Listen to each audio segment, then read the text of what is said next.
Hello दोस्तों, स्वागत है आपका अपने YouTube चैनल सफलता की मंजिल में। इस वीडियो में दोस्तों हम अपनी संत रविदास लाइब्रेरी श्यामसुख के अंदर जो अपना 25वें नंबर का वीकली टेस्ट हुआ है उसका हम सलूशन करेंगे। इसके अंदर दोस्तों हम अपनी जो मैथ हो, जो रीजनिंग का पोर्शन है, जिसमें हमने 41 से लेकर 70 तक के पर्सन अच्छे से CT बेस पर दिए हैं, उनका हम सलूशन करेंगे। इसके अंदर दोस्तों हमने 15 मैथ के और 15 दोस्तों रीजनिंग के पर्सन दिए हैं, उनका दोस्तों हम देखेंगे। और अब हम स्टार्ट करते हैं अपना इस सलूशन को। और इसके अंदर जो अपने 41वें नंबर का जो प्रश्न दिया गया है वो दोस्तों इसमें मान पूछा है 45 गुणा में 25 का। इसमें पूछा है कि ये दोस्तों इसका जो मान आता है वो दोस्तों किसके समान है। इसमें option number A B C D दिया है। इसमें दोस्तों इसके हमें देखना है कि 45 के मल्टीप्लाई में 25 इसके बराबर में कौन सा मान आता है। यदि दोस्तों हम इसकी करके देखते हैं तो ये अपना आता है, यदि हम 45 को 25 से गुणा करें तो इसका अपना उत्तर आएगा 45। सबसे पहले हमें 20 की करके देखते हैं। 20 की करेंगे तो दोस्तों इसका 900 आएगा। फिर दोस्तों हम इसकी 5 से कर देते हैं। 5 से करेंगे तो 180 और 180 और 45 225 आएगा, यानी कि 1125 इसकी आंसर आ रहा है। तो दोस्तों हम देखते हैं तो 1125 इसमें से A B C D जो ऑप्शन दिया गया है इनमें से किस समीकरण का उत्तर है वो दोस्तों 1125 आता है। तो दोस्तों मैं आपको बता दूं, इसमें जो D ऑप्शन है जिसमें कि 40 गुणा 25 प्लस में 25 गुणा 5 लिखा हुआ है, इसका दोस्तों अपना 1125 आएगा। यदि हम इसको करके देखें तो हम 40 गुणा में 25 इसके प्लस में दिया हुआ है 25 के मल्टीप्लाई में 5। यदि हम ये करके देखें तो इनकी करेंगे तो अपना 100 1000 आ जाएगा, इसकी करेंगे तो 125 आ जाएगा। यदि हम इनको जोड़ेंगे तो दोस्तों अपना इसके इक्वली आएगा, तो 1125 इसका उत्तर आ जाएगा। तो अपना जो D ऑप्शन है 41वें नंबर का प्रश्न का वो अपना इसका सही उत्तर हो जाएगा। अब दोस्तों हम अपना 42वें नंबर का प्रश्न देखते हैं। और 42वें नंबर के प्रश्न में दोस्तों हम देखें तो सबसे पहले इसके अंदर 2 अल्फ़ाबेट दिए हुए हैं। फिर दोस्तों इसके अंदर 3 अल्फ़ाबेट दिए हुए हैं C E और F। फिर इसके अंदर दोस्तों 4 अल्फ़ाबेट दिए हुए हैं F G H M। तो अगला दोस्तों 5 अल्फ़ाबेट आएंगे जिसमें A ऑप्शन जिसमें E G H I J लिखा हुआ है, यानी 5 अल्फ़ाबेट आ जाएंगे। पहले 2 अल्फ़ाबेट दिए, फिर 3 अल्फ़ाबेट दिए, फिर 4 दिए। अब दोस्तों इसके आगे 5 जिसमें अल्फ़ाबेट होंगे वो ऑप्शन आ जाएगा। तो ऑप्शन नंबर A जो है जिसमें E G H I J लिखा हुआ है वो इसका सही उत्तर हो जाएगा। अपना दोस्तों 43 नंबर का प्रश्न आता है, यदि 6 जनवरी के बाद चौथे दिन शनिवार पड़ता है तो अगले वर्ष यानी पिछले वर्ष के 1 दिसंबर को कौन सा दिन था। ये दोस्तों हमको पूछा है। दोस्तों हमको पता है कि जो अपना दिसंबर का मंथ होता है वो अपना 31 दिनों का होता है, यानी जो अपना दिसंबर का मंथ होता है वो दोस्तों अपना 31 दिनों का होता है। और इसमें आगे पूछा है 6 जनवरी के बाद चौथे दिन यानी कि 10वें दिन वो शनिवार है। तो दोस्तों इसका मतलब है कि 31 दिन ये हो गए और 10 दिन ये हो गए, इन टोटल 41 दिन हो गए। 41 दिन हमें बैग चलना है और हमें पूछा है कि इसमें कौन सा वार है, यानी यहाँ पर शनिवार है। हमको पता है कि सप्ताह में 7 दिन होते हैं। यदि हम 41 और 7 से भाग दें तो दोस्तों ये 6 शेष आएगा, यानी 5 तो सप्ताह आ जाएंगे और यहाँ पर 6 शेष आएगा तो 6 दिन आ जाएंगे, यानी 5 सप्ताह और 6 दिन हमें दोस्तों बैग चलना है। और एक इसके अंदर हमें दी गई, एक इसके अंदर हमें पूछा है कि एक को हमें कौन सा वार होगा, यानी 1 दिसंबर को कौन सा वार होगा, ये हमको पूछा ही है। तो दोस्तों हमें यहाँ पर 1 दिसंबर का निकालना ही है, तो हमें यहाँ पर 5 दिन पीछे हमें चलना होगा, 5 दिन पीछे चलना होगा। यदि हम 5 दिन पीछे चलेंगे तो दोस्तों हमें पता है कि 5 सप्ताह के बाद में तो सेम डे आ जाएगा, यानी कि शनिवार ही आ जाएगा। अब हमें 5 दिन पीछे चलेंगे शनिवार के तो अपना सोमवार आ जाएगा, सोमवार इसका उत्तर आ जाएगा। तो अपना जो 43 नंबर का जो क्वेश्चन है इसका सोमवार इसका सही उत्तर हो जाएगा। अब दोस्तों अपना 44 नंबर का प्रश्न आता है जिसमें लिखा है कि 434 भाग में 14 के बराबर में 31 दिया हुआ है, तो हमें 0.0434 भाग में 14 का मान हमें निकालना है। दोस्तों ये हम यदि सबसे पहले रकम इसकी लिख के देखें तो 434 भाग में 14 बराबर में 13 दिया हुआ है, 31 दिया हुआ है। अब दोस्तों हम इसको करते हैं कि 0.0434 हमें दिया है और इसके भाग में ये 14 ही दिया है, तो हमारा इसका क्या आएगा। दोस्तों ऐसा यदि हम इसको करते हैं तो इसका हम कैसे करेंगे कि जो यहाँ पर 434 है, यदि यहाँ पर तो दोस्तों इसमें 4 अंकों के बाद में पॉइंट आ रहा है, तो हम 4 अंकों के बाद में यहाँ पर इसके जो उत्तर है उसको पॉइंट लगा देंगे। यानी यहाँ पर तो 14 का 14 ही है, यहाँ पर 434 है, यहाँ पर 4 के बाद में यहाँ पर इसने पॉइंट लगा दिया है, यहाँ पर 0 करके यहाँ पर इसने पॉइंट लगा दिया है। तो यहाँ पर 4 के बाद में पॉइंट आ गया है। तो दोस्तों हम 4 पॉइंट इस साइड में अपनी जो बाईं ओर है इस पॉइंट को खिसका देंगे। तो हम इस पॉइंट को कैसे खिसकाएंगे, यहाँ पर 31 है, 1 2 ये 3 और 4 यहाँ पर हम पॉइंट लगा देंगे। तो ये अपना उत्तर आ जाएगा 0.031 यानी 0.0031 इसका सही उत्तर आ जाएगा। तो ऑप्शन नंबर सी जो है वो इसका सही जवाब हो जाएगा। दोस्तों यहाँ पर यदि हमारे गुणा में होता तो हम इसका जो ये पॉइंट है, ये जो पॉइंट है ये दोस्तों हम इस साइड में दाईं साइड में खिसकाते हैं। यदि यहाँ पर हमें भाग में दिया है तो हम इसका जो पॉइंट है वो हम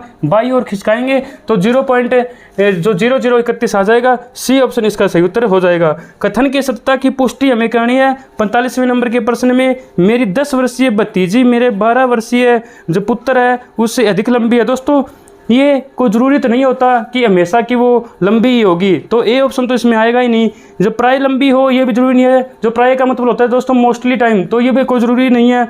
कभी नहीं, ये तो हो ही नहीं सकता दोस्तों कि कभी वो है कि लंबी ना हो। तो इसमें दोस्तों कभी कभी आएगा कि कभी कभी वह लंबी हो सकती है। दोस्तों यदि हम देखें तो बाल्य अवस्था के जो उत्तर अवस्था होती है बाल्य अवस्था की, वहाँ पर हम देखें तो गर्ल्स की हाइट बॉयज़ की हाइट की तुलना में बहुत ज़्यादा तेज़ गति से बढ़ती है।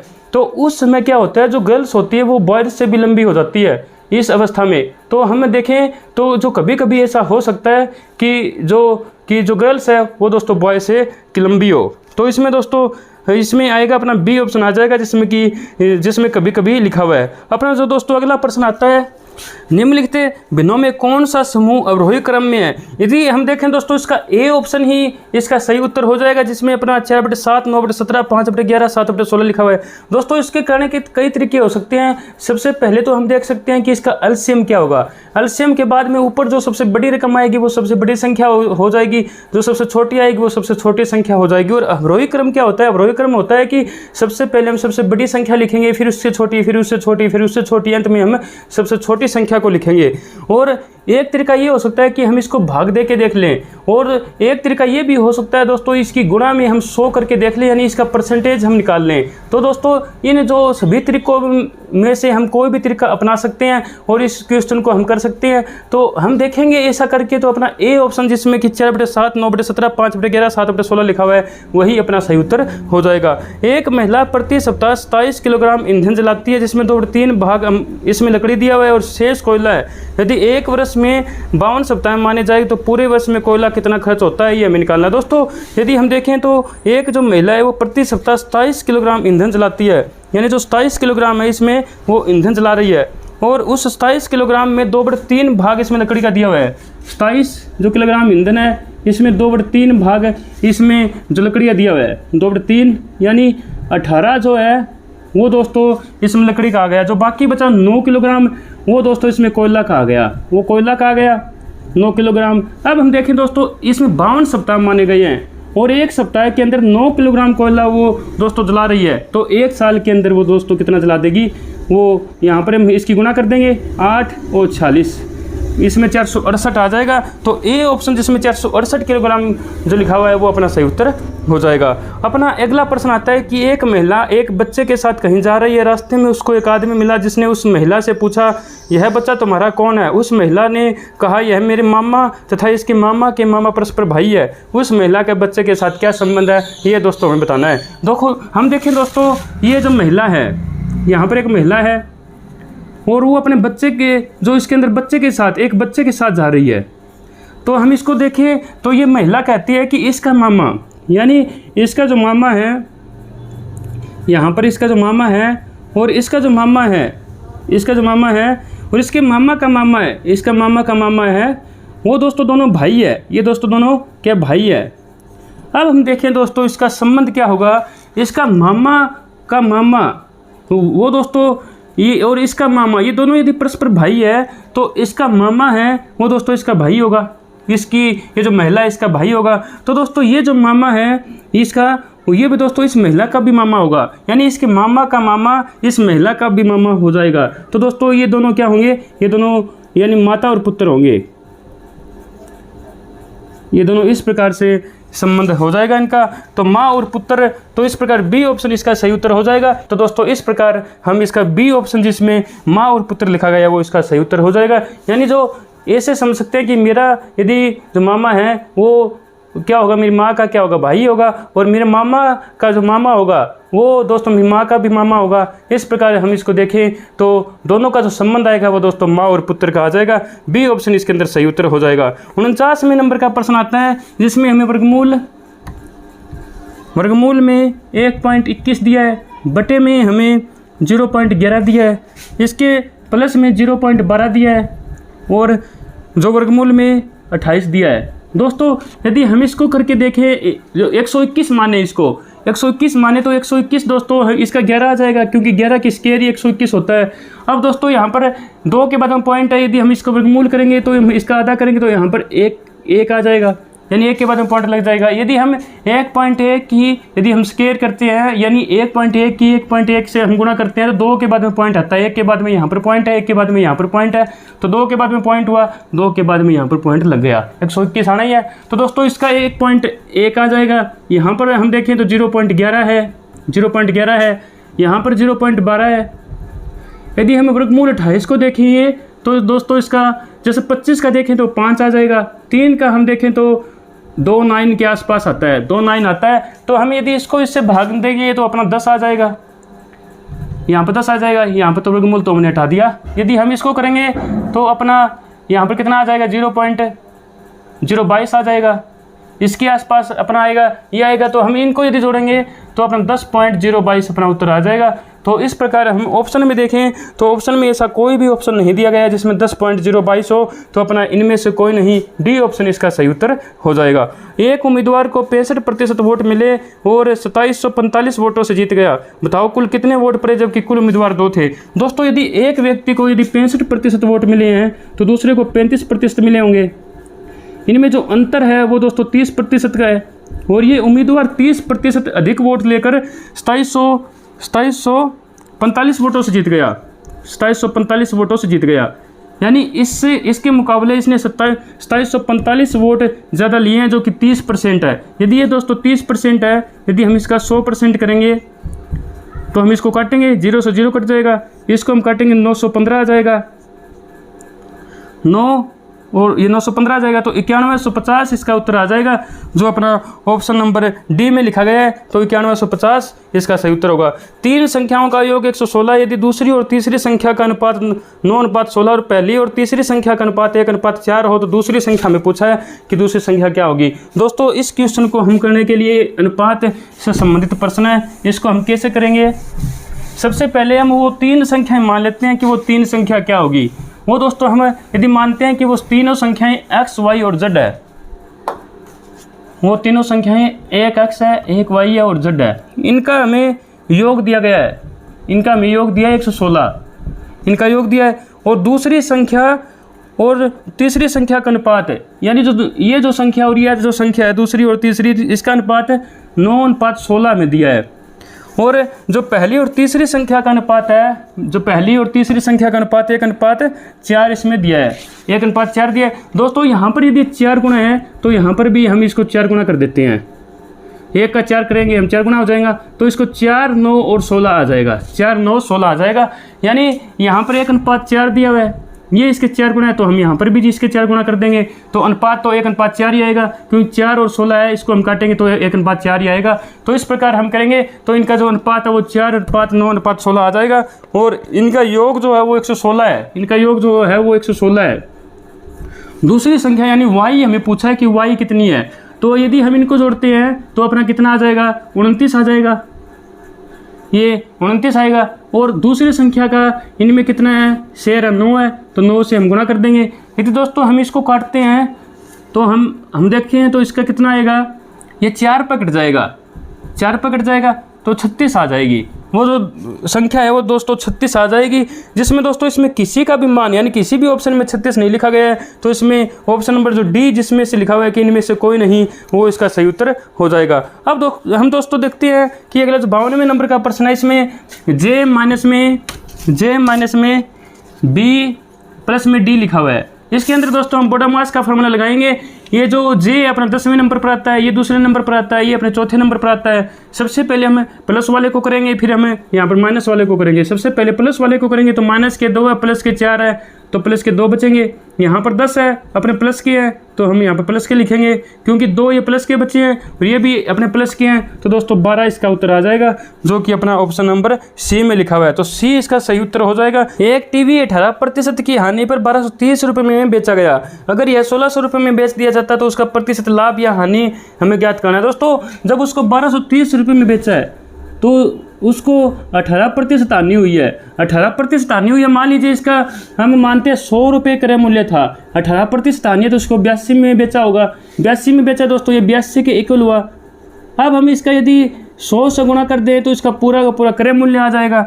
अब ये इसका क्रय मूल्य यदि हम इसको काट के देखें तो दोस्तों ये 50 पर हम काटें, इसको हम 41 पर हम काटें, तो अब हम इसको काटें तो ये दोस्तों 30 पर कट जाएगा, यानी 1500 रुपये इसका क्रय मूल्य था।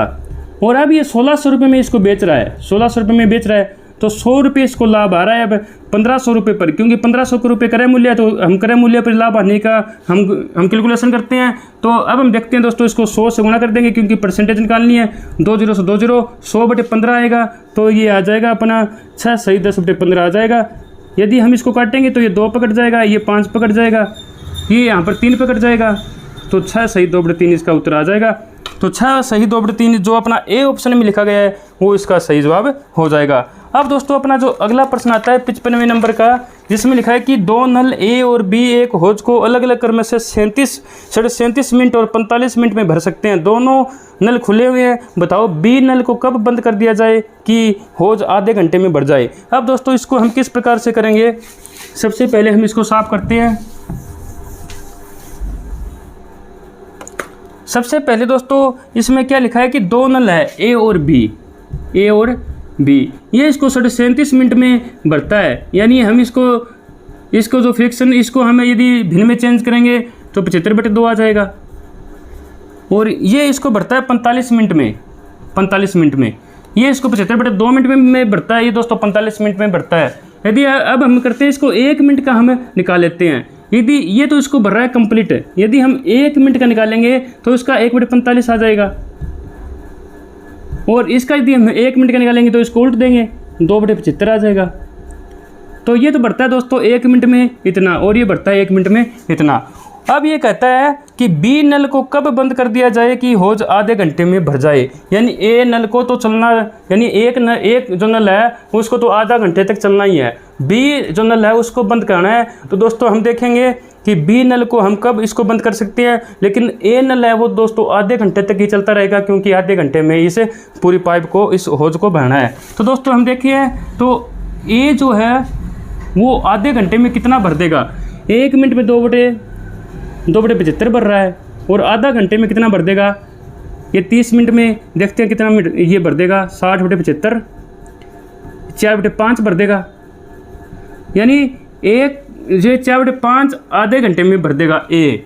तो बाकी बचा हुआ है वो दोस्तों बी भरेगा, यानी आधे घंटे में उस हौज को भरना है। और आधे घंटे में ए को तो दोस्तों आधे घंटा ही चलना पड़ेगा, लेकिन बी को हमें बीच में बंद करना है। यदि ए आधे घंटा यदि चलता है तो वो उस हौज को 6/5 भर देगा, यानी टोटल भाग कितना होता है 1, उसमें से 6/5 भर देगा, तो बाकी कितना बचा 1/5 बच गया। और 1/5 कौन भरेगा, फिर ये बी भरेगा। दोस्तों हम इसको इस प्रकार से भी कर सकते हैं, 5 में से 4 बढ़ता है तो कितना बचता है, 5 में से 4 बढ़ता है तो 1 ही बचता है, 1/5 ये बच जाएगा, वो दोस्तों बी भरेगा। ये दोस्तों 1 मिनट में कितना बढ़ता है 1/45, हमें निकालना है 1/5 का, तो हम 1/5 का निकालेंगे।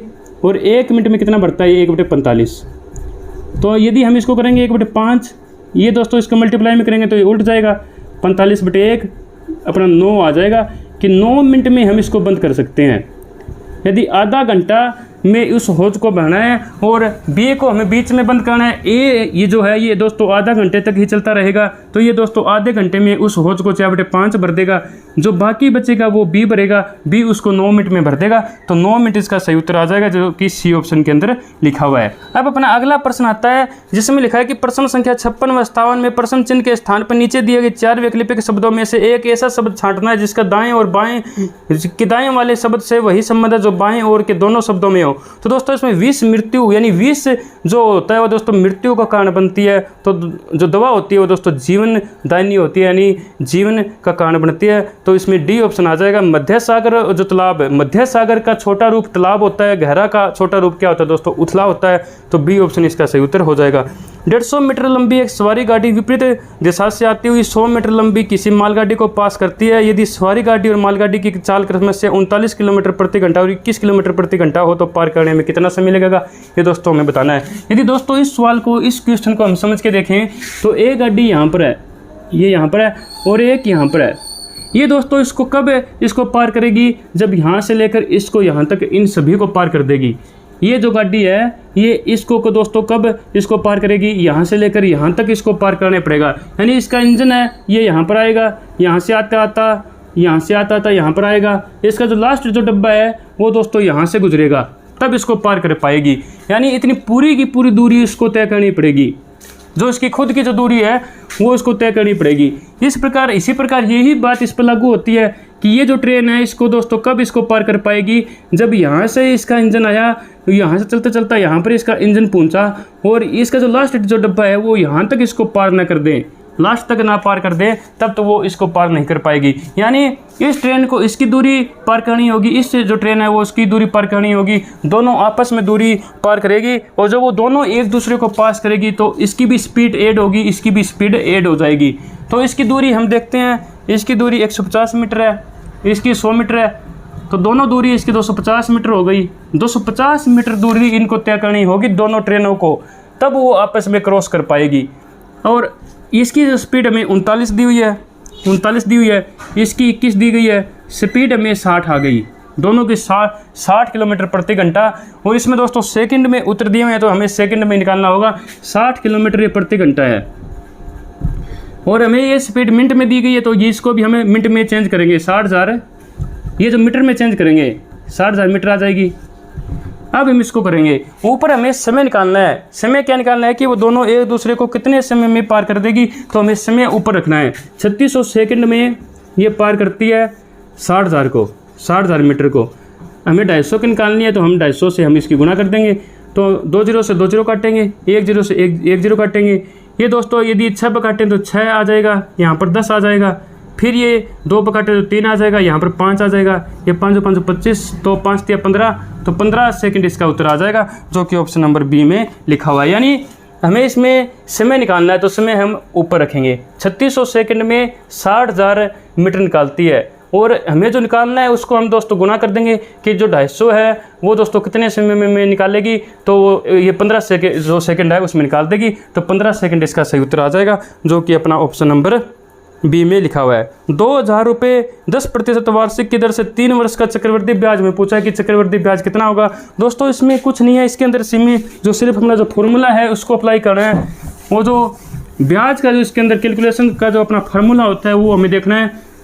उसका फार्मूला क्या होता है ब्याज का, जो चक्रवृद्धि ब्याज है ये, तो इसका फार्मूला यहाँ पर मूलधन लिखेंगे, यहाँ पर अपना 1 प्लस में दर बटे में 100 आएगा, यहाँ पर अपना समय आ जाएगा, जो टाइम आ जाएगा ये आएगा। और अब हम कैसे, यहाँ पर हम बड़े वाला लगाएंगे और अब यहाँ पर माइनस का 1 करेंगे।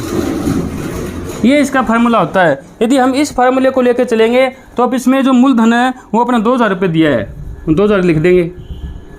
आगे हमें 1 प्लस में दर अपनी 10% दी गई है तो 10/100 लिख देंगे। समय जो है वो समय अपना 3 वर्ष दिया गया है, -1, तो हम इसको करेंगे तो 2,000 का 2,000 आ जाएगा। हम यदि इसको करेंगे 100 इसका एलसीएम लेंगे, 100 यदि हम यहाँ पर एलसीएम लेंगे तो 100 प्लस में 10 आ जाएगा, यानी 110 में 100 आ जाएगा। 0 से 0 काटेंगे तो 11/10 आ जाएगा। इसका 11/10 आएगा, ये यहाँ पर इसकी जो घन है तो हम इसको 3 बार लिखेंगे। 11/10 के गुणा में 11/10 गुणा में 11/10। माइनस में कितना है,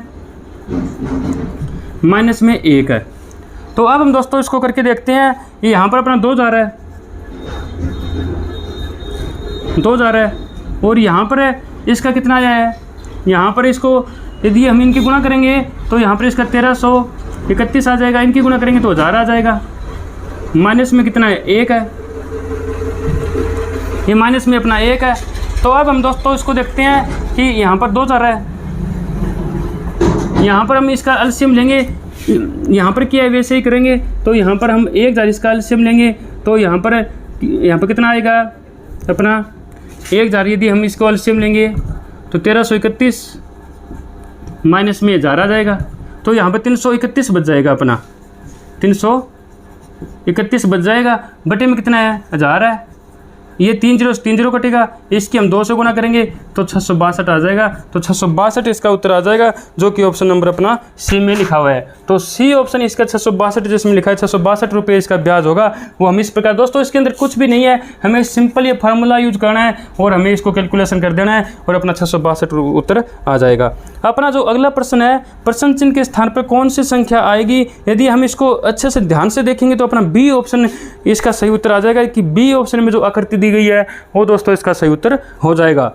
अब हम 61वें नंबर का प्रश्न देखते हैं कि किसी विद्यालय में हमें बॉयज की संख्या जो कि 600 बॉयज है उनकी औसत आयु हमें दी गई है कि 10.75 है। तो यदि 40 और भर्ती हो जाते हैं तो हमें उनकी औसत आयु वो दोस्तों कम हो जाती है कि वो 10.4375 वर्ष रह जाती है। तो हमें नए जो विद्यार्थी हैं उनकी औसत आयु निकालनी है। तो दोस्तों इसके अंदर कुछ भी नहीं है। सबसे पहले हम क्या करेंगे, इसकी जो पहले 600 विद्यार्थी थे, 600 थे, उनकी औसत कितनी थी उसको हमें इससे गुणा करेंगे तो टोटल आयु उनकी ज्ञात हो जाएगी।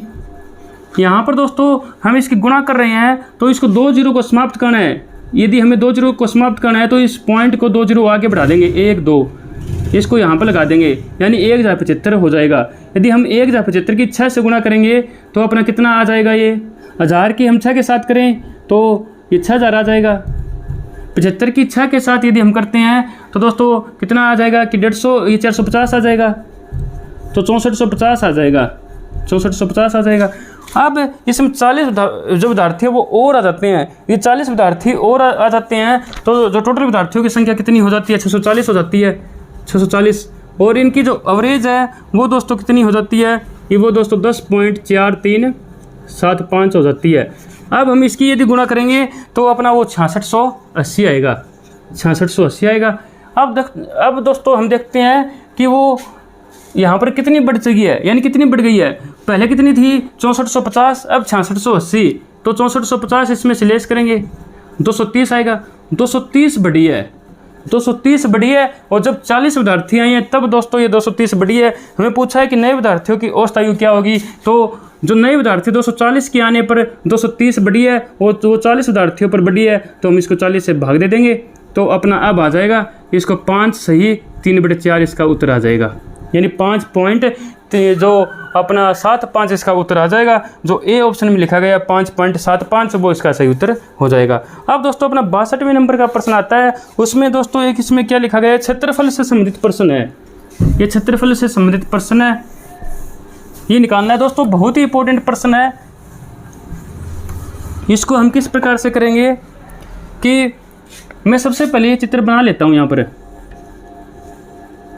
ये हमें दिया हुआ है, कितना दिया हुआ है, ये 75 दिया हुआ है, ये 120 दिया हुआ है और 120 मीटर लंबे, यानी 120 मीटर लंबा है और 75 मीटर चौड़ा है। ये 75 मीटर एक आयताकार मैदान है, इसके चारों ओर 10 मीटर चौड़ा मार्ग बना हुआ है। यहाँ से इसको 10 मीटर लेना है, इसको 10 मीटर लेना है, ये भी 10 मीटर होगा, यानी 10 मीटर चौड़ा एक मार्ग बना हुआ है इसके चारों ओर। ये दोस्तों हमने इसका मार्ग बना दिया, ये यहाँ पर 10 है, यहाँ पर 10 है, यहाँ पर 10 है और यहाँ पर 10 है। तो अब मैं पूछा है दोस्तों उस मार्ग का क्षेत्रफल पूछा है। दोस्तों यदि हम इस आयत के क्षेत्रफल में से, यानी इस ये जो आयत का क्षेत्रफल निकाल लें, फिर हम इस पूरे का क्षेत्रफल निकाल लें, तो इस पूरे के क्षेत्रफल में से हम इस आयत का क्षेत्रफल लेस कर दें तो बाकी जो मार्ग का बच जाएगा। तो यही हम करेंगे। सबसे पहले हम देखते हैं कि यहाँ पर 10 ये बड़ा है, यहाँ पर 10 बड़ा है, तो इसका जो पूरा क्षेत्रफल है वो 140 हो गया है, 140 हो गया है।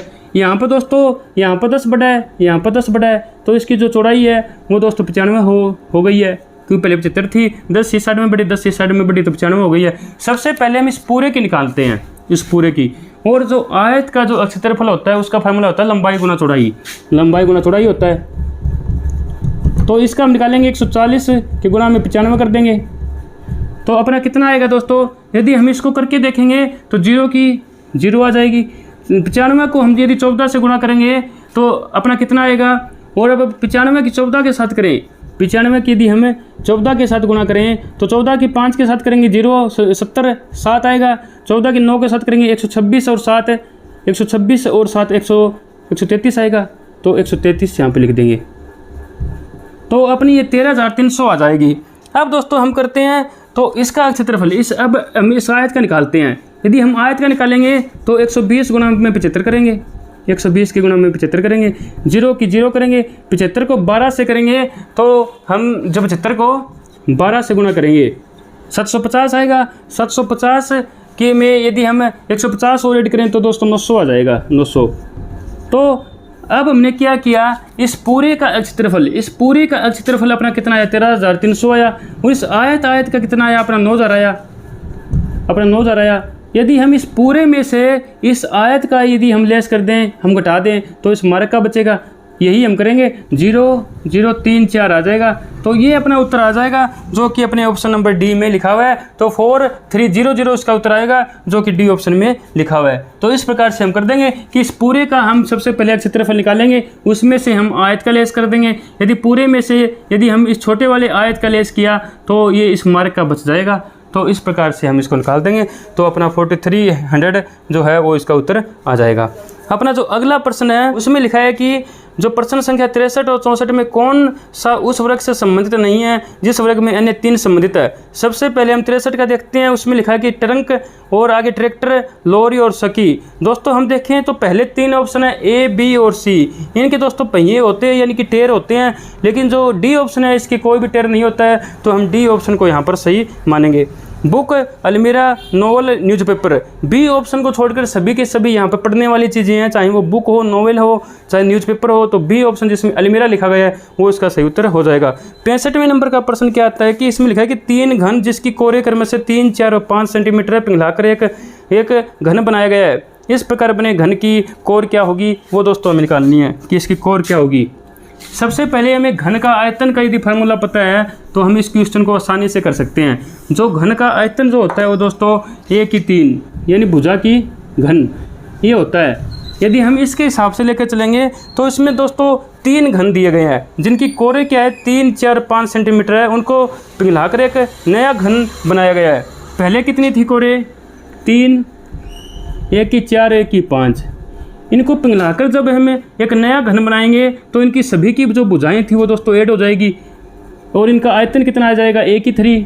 यदि हम करेंगे 9 के प्लस में 64 प्लस में 125, यदि हम इसको करेंगे तो 256 आ जाएगा, 256 आ जाएगा। ये इस नए जो बने घन का आयतन आ गया। जो नए बने घन का पहले जो, क्योंकि ये तीनों जो घन जब मिलकर इसका आयतन 9, इसका 64, इसका 125, क्योंकि जो अपने 3 घन थे उनको पिघलाकर यदि हम एक नया घन बनाएंगे तो उन जो तीनों जो घनों का आयतन होगा वो जो अपना नया घन बनेगा उसका तो आयतन समान ही होगा। तो इस प्रकार इनका जो तीनों का जो आयतन है वो जो नए बने घन के आयतन के समान ही होगा, क्योंकि आयतन तो समान ही होगा क्योंकि घन उतना ही बड़ा होगा जितना कि वो 3 घन होंगे। तो इस प्रकार हमें निकालनी है इसकी 3 भुजाएं। तो इसका आयतन कितना आ गया नया जो घन बना है उसका 256। यदि हमें इसकी एक भुजा यानी एक कोर, इसकी जो कोर हमें निकालनी है तो ये 3 है उस साइड में जाके घन हो जाएगा। ये 6 का होता है तो ये 6 इसका उत्तर आ जाएगा जो कि अपना ऑप्शन नंबर ए में लिखा गया है। तो ऑप्शन नंबर ए इसका सही उत्तर हो जाएगा। निम्नलिखित शब्दों को क्रम में व्यवस्थित करने पर पहले और अंतिम शब्द में पूछा है। 66वें नंबर के प्रश्न में सबसे पहले दोस्तों हम कहीं जा रहे होते हैं, सड़क पार कर रहे होते हैं, तो सबसे पहले कोई हमें वाहन आता जाता है तो हम सबसे पहले वहीं पर रुकते हैं।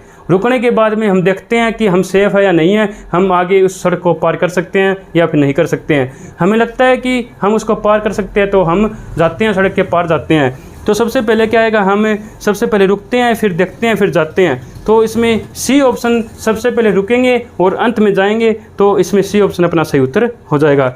अब 67वें नंबर का प्रश्न आता है। एक आदमी किसी कंपनी के 100 रुपये वाले शेयरों को जो 20% अधिक मूल्य पर मिलते हैं खरीदने में 14,400 रुपये लगाता है। यदि कंपनी 5% लाभांश देती है तो उसको साल के अंत में कितने रुपए का लाभ होगा, ये दोस्तों हमें निकालना है। इसको दोस्तों हम किस प्रकार से करेंगे कि उसने 100 रुपये का शेयर है, एक शेयर की मूल्य 100 रुपये है और वो 20% अधिक पर मिलता है। तो 20 रुपये ज़्यादा पर मिलता है, 120 रुपये में मिलता है। यानी 100 रुपये का शेयर 120 रुपये में मिलता है, मार्केट वैल्यू उसकी 120 रुपये है। और इसको खरीदने पर उसने 14,400 रुपये लगाए हैं, उसने 14,400 रुपये लगाए हैं। और एक शेयर 120 में खरीदा है, तो उसने टोटल ये इसको काटेंगे तो 120 पकड़ जाएगा। 120 शेयर उसने खरीदे हैं, 120 शेयर खरीदे हैं। इन शेयरों की उसके लिए तो वैल्यू है 14,400, क्योंकि उसने उन शेयरों को 120 शेयरों को 14,400 में खरीदा है। लेकिन कंपनी के खातों में कंपनी के लिए उसकी वैल्यू कितनी होगी जिस पर वो लाभांश देगी? तो दोस्तों कंपनी हमेशा अंकित मूल्य पर लाभांश देती है। 120 शेयर है, एक शेयर का 100 रुपये अंकित मूल्य है, तो 12,000 रुपये आ गया। 12,000 रुपये उनका अंकित मूल्य है, और इन्हीं अंकित मूल्य पर हमेशा वो लाभांश देती है, फेस वैल्यू पर लाभांश देती है। तो 5% उस पर लाभांश दिया है, तो 5/100, 0 से 0, 2 0 से 2 0 कट जाएगी, 600 रुपये आ जाएगा। तो 600 रुपये इस पर लाभांश आ जाएगा। उसने दोस्तों मार्केट में कितने रुपए में शेयर खरीदे हैं इसकी कोई वैल्यू नहीं है कंपनी के लिए, क्योंकि कंपनी की वो जो मार्केट वैल्यू है शेयर्स की, वो दोस्तों उतने रुपए में शेयर्स बिकता है, खरीदते हैं लोग। लेकिन जो कंपनी की जो फेस वैल्यू है, जो उसकी अंकित मूल्य होता है, उसी पर वो दोस्तों हमेशा लाभांश देती है, यानी कि डिविडेंड देती है। तो यदि वो जो कंपनी की जो एक शेयर की वैल्यू 100 रुपये है, 120 शेयर खरीदे हैं, 12,000 के शेयर है, 5% उसने दिए, तो 600 रुपये वो उस पर लाभांश दे देगी। उसने चाहे वो कितने में खरीदे हो, 100 के शेयर 80 रुपये में खरीदे हो, 90 में खरीदे हो, 110 में खरीदे हो, चाहे 120 में खरीदे हो, वो दोस्तों उसकी मार्केट वैल्यू है, वो मार्केट उस पर वो दोस्तों डिसाइड करती है। तो कंपनी हमेशा अंकित मूल्य पर, फेस वैल्यू पर, जितने के वो शेयर्स होते हैं जो कंपनी को जिस पर जारी करती है, उसकी जो फेस वैल्यू होती है, अंकित मूल्य होता है, उसी पर लाभांश देती है। अब अपना जो 68वें नंबर का प्रश्न आता है दोस्तों, इसमें एक आकृति दी गई है। इस आकृति में आयत है, ये दोस्तों जो पुरुष को दर्शा रहा है। ये आयत दोस्तों इसमें यदि पुरुष को दर्शा रहा है, जो बाकी बच्चे हैं वो सारी महिलाएं हो जाती है, वो सारी की सारी इसके अंदर महिलाएं हो जाती है। जो वृत्त है वो दोस्तों शहरी को दर्शा रहा है, वर्ग है शिक्षित, और जो त्रिभुज है वो दोस्तों सिविल कर्मचारी को दर्शा रहा है। यदि हम इसको करके देखेंगे तो इसमें 68वें नंबर का प्रश्न पूछा गया है। 68, 69, 70 ये तीनों की तीनों प्रश्न इसी आकृति पर डिपेंड है, यानी आधारित है, बेस्ड है। तो हम इसको करेंगे शहरी शिक्षित पुरुष है। सबसे पहले हम इसको शहरी देखेंगे, तो हम यहाँ पर वृत्त में देखेंगे, शिक्षित हम देखेंगे, तो दोस्तों इसमें हम देखेंगे जो वर्ग में देखेंगे, सिविल कर्मचारी हम देखेंगे, तो इसमें हम देखेंगे त्रिभुज के अंदर देखेंगे। तो ये तीनों शहरी शिक्षित और शिक्षित पुरुष और सिविल कर्मचारी दोस्तों इसमें पूछा कि किस संख्या के द्वारा प्रदर्शित किया जा रहा है। तो दोस्तों वो संख्या 1 आ जाएगी, क्योंकि जो ऊपर वाला यदि हम 2 इसमें शामिल करें तो 2 दोस्तों इसके अंदर महिलाएं आती है, इसके अंदर हमें पुरुष पूछा है तो पुरुष इसमें 1 आ जाएगा, तो 1 इसका सही उत्तर, सी ऑप्शन इसका सही उत्तर हो जाएगा। दूसरा जो 69वें नंबर का प्रश्न है उसमें क्या लिखा है कि शहरी शिक्षित, इसमें दोस्तों महिला आ गई, तो महिला आ गई तो हम ऊपर वाला लेंगे, इसमें जो आयत है उसको हम छोड़ देंगे। तो शहरी है तो इसमें दोस्तों हम इसमें 3 है, इसमें जो ऊपर हमें 3 लिखा हुआ है। जो शिक्षित भी है तो शिक्षित के लिए हम इसमें दोस्तों वर्ग को देखेंगे, तो दोस्तों इसमें 2 भी आ जाएगा। लेकिन इसमें सिविल कर्मचारी होना चाहिए, तो सिविल कर्मचारी के लिए हम दोस्तों इसमें त्रिभुज देखेंगे। तो अपना ऑप्शन नंबर जो सी है जिसमें 2 लिखा गया है वो इसका सही उत्तर होगा, क्योंकि 1 को इसमें हम शामिल नहीं करेंगे, 3 को भी शामिल नहीं करेंगे, क्योंकि 3 जो है वो दोस्तों इसके अंदर सिविल नहीं है। 1 दोस्तों सिविल तो है लेकिन वो दोस्तों पुरुष है, मेरे केवल महिलाएं देखनी है, तो इसका 2 उत्तर आएगा, सी ऑप्शन इसका सही जवाब हो जाएगा। शहरी अशिक्षित, यानी हम शिक्षित वाला नहीं देखेंगे। जो शहरी मतलब हम यहाँ पर देखेंगे वृत्त को, अशिक्षित महिला जो सिविल कर्मचारी न हो वो दोस्तों किस संख्या से प्रदर्शित की जाती है वो हमें निकालना है। तो दोस्तों सबसे पहले हम क्या करेंगे, सबसे पहले शहरी होना चाहिए, वो शिक्षित नहीं होना चाहिए। तो हम जो है इस वर्ग में भी नहीं आना चाहिए, तो और ना ही वो दोस्तों सिविल कर्मचारी, यानी ना ही वो दोस्तों त्रिभुज के अंदर आना चाहिए। तो ऐसा 4 आता है, तो 4 इसके अंदर, यानी डी ऑप्शन इसका सही उत्तर आ जाएगा। तो इस प्रकार से हम इसको कर देंगे। इस प्रकार दोस्तों हमने इस जो अपना 25वें नंबर का जो अपना वीकली टेस्ट था संत रविदास लाइब्रेरी श्याम सुख के अंदर, इसका हमने मैथ जो अपना रीजनिंग का पोर्शन है उसका हमने कंप्लीट सोल्यूशन कर दिया है। यानी अभी तक हमने 30 प्रश्नों का सोल्यूशन किया है, और अभी अपने 70 प्रश्न रहते हैं, और उसके लिए दोस्तों मैं एक अलग से वीडियो लेकर आऊँगा जिसके अंदर हम उन 70 प्रश्नों का भी सोल्यूशन करेंगे। अब दोस्तों हम अपनी अगली वीडियो के अंदर मिलते हैं, जिसमें हम किसी इंपॉर्टेंट HSC CET बेस पर किसी महत्वपूर्ण किसी टॉपिक के साथ, या फिर अपने जो 26वें नंबर का जो अपना वीकली टेस्ट होगा उसके सोल्यूशन के साथ। Thank you.